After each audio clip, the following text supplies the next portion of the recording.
That wind is coming on. Is it windy where you're at? It's been like days of wind, and now that cold settled back in. You can just feel the wind switch from the south. It's a little warm, like the last couple days. It was not too bad. Then we had the ice storm, so the whole wind just shifted. And this is the north on this side. See about the way my beard's blowing? It's coming in from the north. That means it's gonna get colder. See, you guys are blowing around. All right, so stay with me now. I got you kind of rigged up here. So I'm gonna walk you guys over and kind of go over how that water is getting into the crawl space that we fixed on the last video. Make sure you guys go watch the last video if you missed the update. Mom was on her first appearance, so go check that out. All right, I'm just gonna have to pick you guys up. It's not gonna work. All right.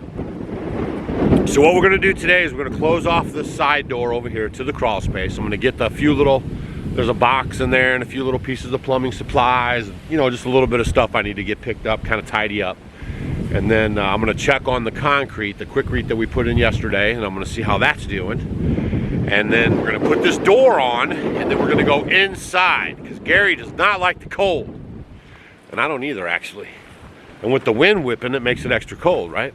All right, so we're gonna show you this door situation, and we're gonna get this video rocking. Here we go.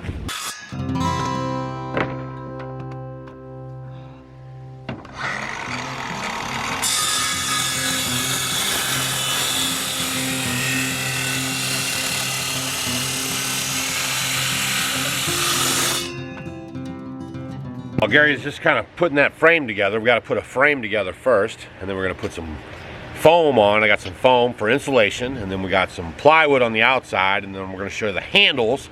And that way when we come over to the crawl space and we want to get underneath it, all we got to do is grab those handles and just pull the cork.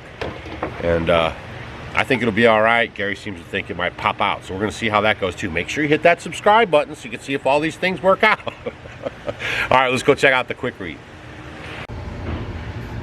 All right, so that's what it looks like after overnight. And some of that water right there is just leftover water we can't pump out. It's just gonna evaporate away. And it looks like it's doing a pretty good job. Now I'm gonna take you outside and explain to you how the water gets in here in the first place. Okay, so the concrete's looking pretty good. It takes a while to cure. So we'll keep an eye on that, but I think it's gonna be able to stop that water from coming in. Now, let me explain to you how the water gets in there. Right here is the hole that we had at the bottom of the foundation, okay? So all the water seeps down that way because it's just how nature is, how gravity is. And it's at the corner here, so you got a double whammy, right? I got a little bit of grading done, but I wasn't able to get all of it done, right? So I have this slope coming down here. And it probably comes down here and pools a little bit. So all that water just seeps along the house. And then it finds that hole because the water is going to find the path of least resistance. So the water finds the hole and it goes right on in there. And then it starts filling up underneath the other side of the wall. So that's how it works. Now that we've plugged that off, it should really stop that from going in there. Plus I'm going to get some more grading done. Mom's also going to get some concrete here for her to drive on and walk on, so instead of the gravel area here.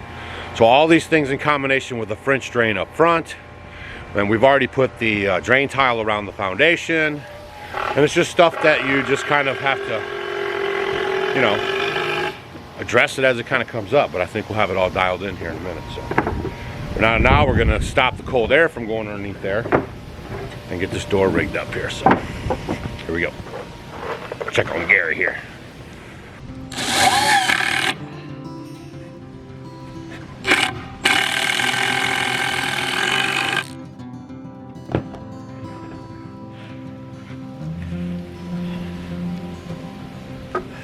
Now we're warming that mud up too. Now you guys notice too, we want that to fit kind of snug because you got to remember during the heat and the winter and the wet and everything, that thing's going to expand and contract and stuff. So we don't want to make it where it's loose in the beginning. It might loosen up even more. We want it real tight and snugly, and then that way we'll be able to maintain a little friction. Oh, and Gary also said he had an idea about putting some shims in there. We're going to show you that too, so hang tight.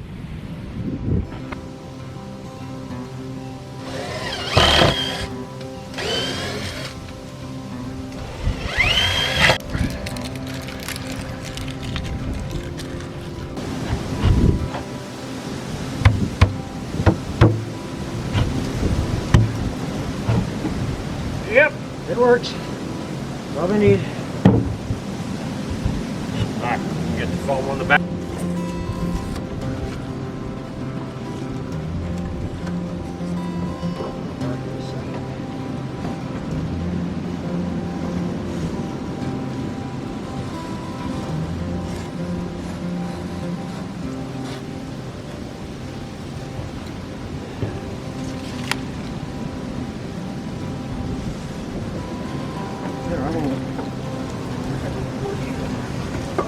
So CD's gonna get them.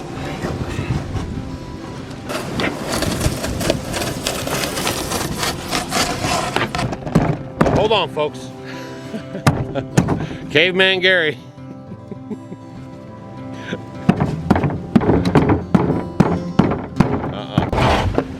Now, is it heavy? No. Not too bad? Gotta make sure Mom can lift that thing out of there.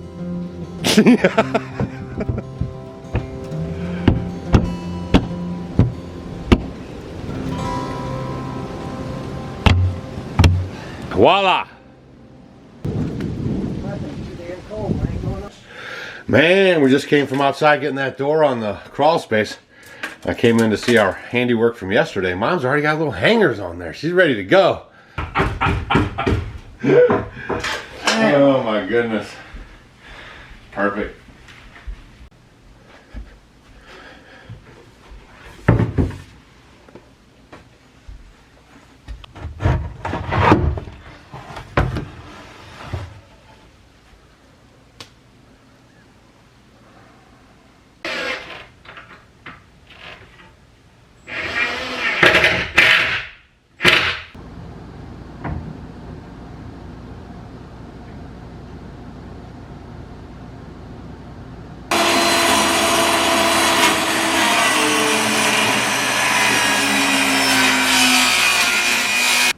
Alright, I'm assembling the last drawer now.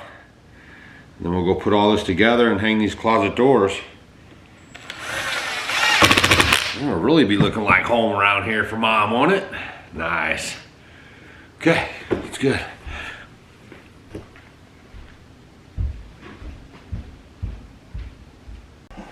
Alright, now Gary's putting the drawers in. We're humming right along.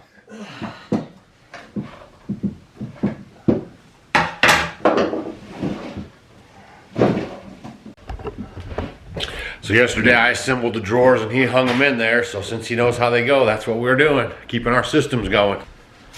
All right, now we're getting ready to put the door on. Gary's making his precise measurements. Yeah. And I'll show you Mom's door real quick. And we gotta put the knobs on yet. There you go.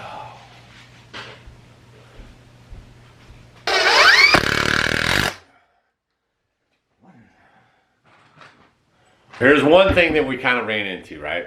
So we did all the measurements, like the blueprints and everything, but these are real hardwood floors. Some of you guys were asking about that too. The floors were so shiny and you couldn't figure it out. But these are real hardwood floors, but they had a factory finish, right? They finish it before they ship it out to us. Sometimes when you get real hardwood floors, you have to do on-site finishing, which is kind of what I did up at the log cabin. I had pine, and I had to sand it down and put the stuff on it and stain it and everything. Yeah. I didn't really like that one. And when we were trying to find people to help do it, when we first got up here, right, there's not many people that do that up here, the sand down floors and finish them off like that. So these floors, we made sure we got them. They were already finished and everything, so they're real shiny and nice. But we forgot to take into account for the doors, you know, like 1/4 inch or a little less. So we might have to trim the bottom of the doors. These floors are 3/4 inches thick. So I raised it just enough to make it where I got to trim these doors off. Yeah, just a little bit. So that's what we're doing now.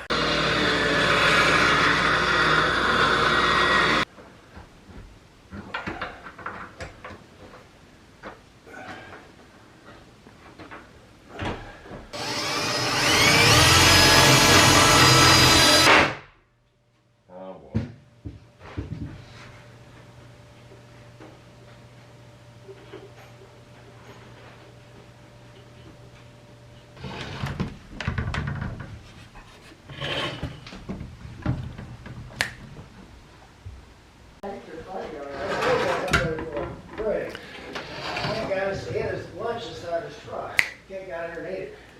This video was brought to you by Plain and Simple Chocolate Tea from Off Grid with Doug and Stacy. The weather outside is frightful. A cup of chocolate tea is so delightful. Made from the husks of roasted cacao beans, it has a chocolatey aroma, yet tastes like an herbal tea. This beverage is rich in mood-enhancing theobromine, the perfect replacement or addition to your morning cup of coffee. You can find it at offgridwithdougandstacy.com. Plain and simple chocolate tea makes me happy.